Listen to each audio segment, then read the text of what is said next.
क्या आपने कभी सोचा है कि जब काली माता का रौद्र रूप बेकाबू हो गया था, तब भगवान शिव ने उन्हें कैसे शांत किया? ये कहानी हमें याद दिलाती है कि ब्रह्मांड की सबसे असीम शक्तियां भी संयम और प्रेम के बिना अधूरी हैं। आइए जानते हैं इस अनकही कहानी के पीछे का रहस्य। ये वो समय था जब असुरों ने पृथ्वी पर आतंक मचा रखा था। देवी दुर्गा ने अपने अंदर की सभी शक्तियों को समेटते हुए माता काली को उत्पन्न किया, जिनका क्रोध असुरों का अंत करने के लिए अपरिहार्य था। काली माता ने अपनी विकराल रूप धारण किया और असुरों का संहार शुरू कर दिया। उनका रौद्र रूप इतना भयंकर था कि वे सब कुछ नष्ट करने लगी। जैसे जैसे उनके कदम आगे बढ़ते गए, पृथ्वी कांपने लगी, आकाश में हलचल मच गई और चारों ओर विनाश ही विनाश दिखाई देने लगा। लेकिन काली का ये विकराल रूप अब ब्रह्मांड के लिए खतरा बन चुका था।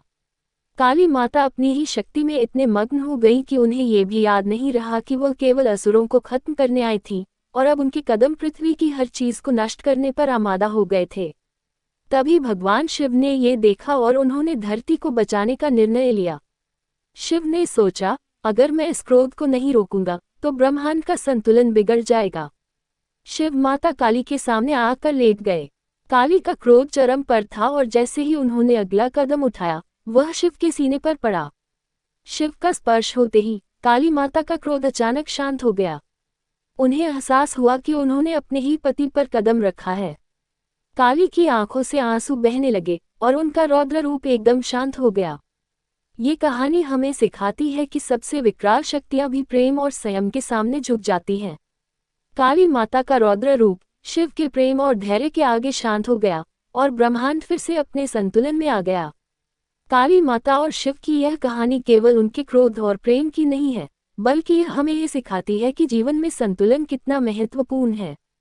इस कहानी से हमें ये भी समझना चाहिए कि शक्ति चाहे कितनी भी बड़ी क्यों न हो, उसे सही दिशा में मोड़ने के लिए संयम और प्रेम की आवश्यकता होती है। अगर आपको ये कहानी पसंद आए हो तो हमारे चैनल को सब्सक्राइब करें और ऐसी और भी रहस्यमयी कहानियों के लिए जुड़े रहें। अगर आपको इस कहानी से कुछ नया सीखने को मिला तो वीडियो को लाइक करें और अपने दोस्तों के साथ शेयर करें।